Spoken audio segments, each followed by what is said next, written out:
South Africa is at the center of another major African migration controversy. A claim circulating online says South Africa wants our $292 million back for the cost of repatriating foreign nationals, with Malawi, Nigeria, and Ethiopia among the countries being mentioned. But here is the big question. Is South Africa really demanding our $292 million from these countries?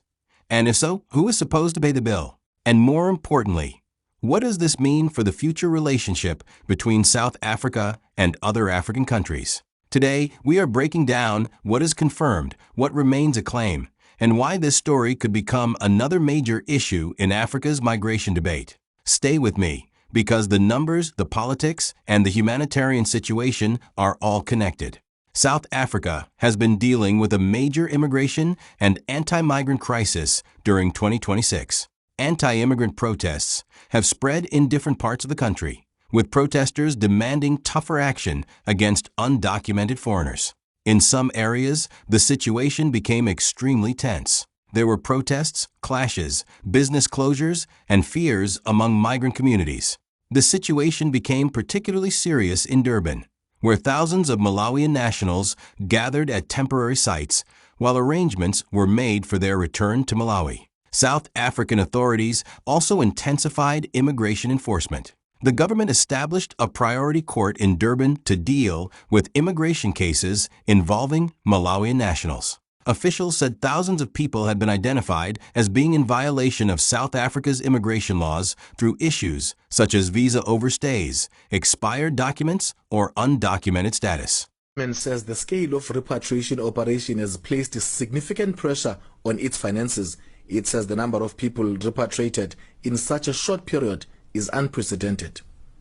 If we look at the numbers of repatriations that were done, I think the latest figure was sitting around 75,000, really unprecedented in such a short space of time.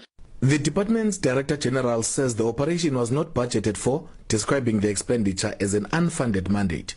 Chairperson, I need to indicate that this is an unfunded mandate. As the Department of Home Affairs and other departments that have been involved in this matter, we have not budgeted for this. The department is now returned to the governments of the respective countries through the Department of International Relations and Cooperation, asking them to reimburse South Africa for the costs of repatriating their nationals.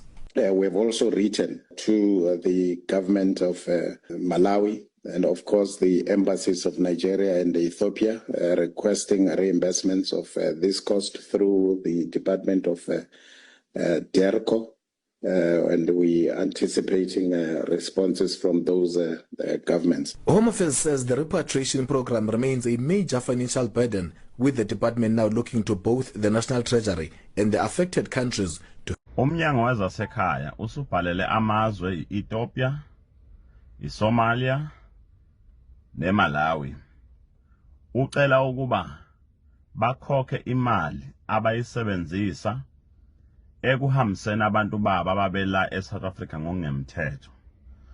Uthi lo mnyango wona ngokwawo wawuzihlelele u60 million ozokwazi ukuthi assiste ukudeporta abantu basuse from South Africa ngenxa ukuthi balanga ngokungemthetho babuyele emazweni abo. Kodwa uendaphe usebenzisa imali engango 291 million. Manje ke sebeqalileke ba-invoicer lama countries lawa athintekayo. Kuthiwa isibalo esigcine sifike ku-75,000 wabantu abahanjiswe kwela kubo. Uzokhumbula ke ukuthi kunento ekuthiwa i-deportation repatriation, something like that. Kuthiwa ke mawudeport ila eSouth Africa sike decide khona ukuthumela umuntu kwela kubo ngezathu ezithile, kanti urepatriator ila izwe la kubo limlanda khona umuntu wakubo.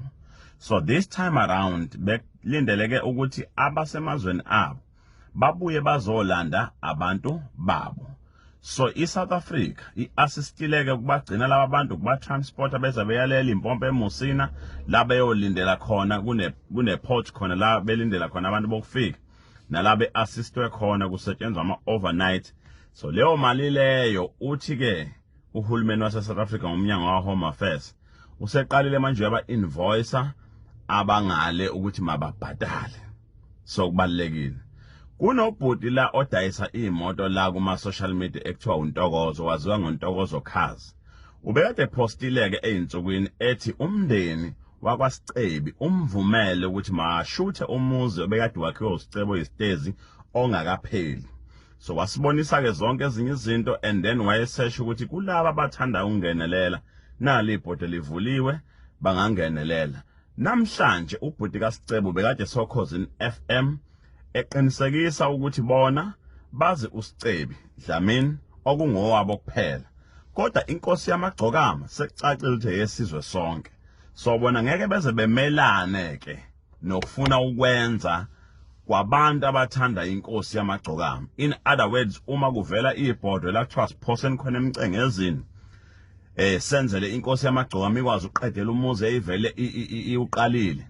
Abakwadlamini abanqabile bathi cha bona bayavuma ngoba sebebona inkosi yamagcokama yawo wonke umuntu eSouth Africa uSicebi owabo bodwa kodwa kubuke ngathi inkosi yamagcokama inkulu kunoSicebi. So therefore bayavuma ke ukuthi hayi malivela lelo bhodo lela ubani noba nothinta enhlizweni yakhe ngeke beze beme endleleni. Ngamanye amagama ke uma kuvela ukuthi nanti account number abathanda ukuphosa mabaphose izandla zivuliwe. Sisakhuluma ngaye uNtokozo Kha. Kunomjida lo oshonile obekade egida ngoma la inkosi yamagcokama uGupta ke inkosi yami kaMchunu. Bandla ke unikele ngegrocery kulo mndeni lo. Siyabonga kakhulu uNtokozo Kha. Amandla omuntu kwaZulu awadliwa abafowethu.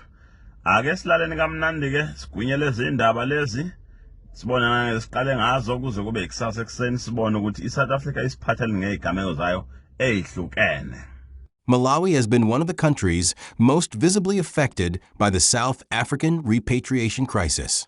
Thousands of Malawians were gathered at temporary locations in Durban while arrangements were made for their return. South African officials said the government was working with international organizations and Malawi's authorities to facilitate the process.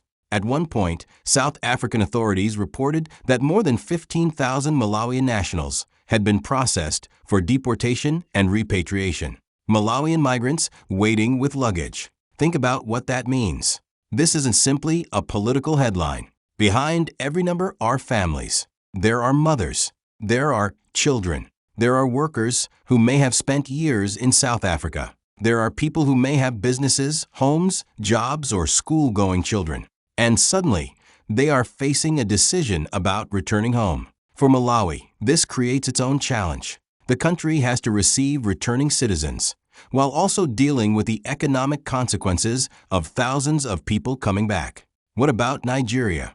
Nigeria has also become part of the story. During the height of the anti-migrant tension, Nigerian authorities arranged repatriation flights for citizens who wanted to leave South Africa. One early group included more than 260 Nigerians, with additional people registering interest in returning home.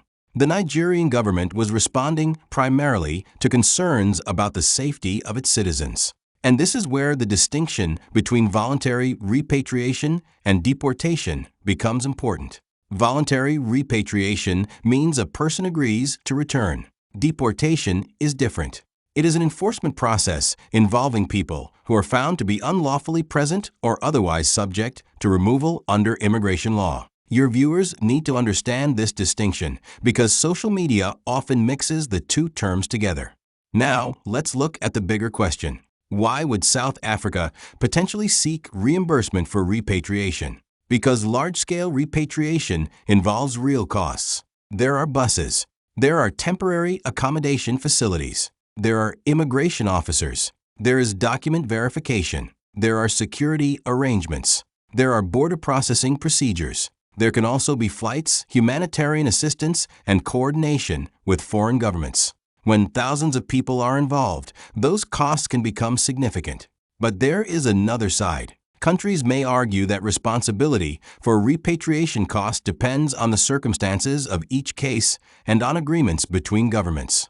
That is why the exact legal and diplomatic basis of any proposed R292 million recovery would matter enormously. South Africa is one of the continent's biggest economic destinations. people from Zimbabwe, Malawi, Mozambique, Nigeria, Ghana, Ethiopia, and many other countries have traveled there seeking jobs, business opportunities, education, and safety. But South Africa also has extremely high unemployment and serious pressure on housing, public services, and local communities. This has created fertile ground for political arguments about undocumented migration. The danger comes when frustration over immigration turns into collective blame against foreigners. The South African government itself has said immigration enforcement must follow the law and has condemned vigilantism and violence. Let me know what you think in the comments. Should African governments share the cost of repatriating their citizens? Or should the country carrying out the repatriation absorb the cost? Subscribe for more African news, political developments, migration stories, and breaking updates. And remember, we bring you the gist, but we also check the facts. Please like and share.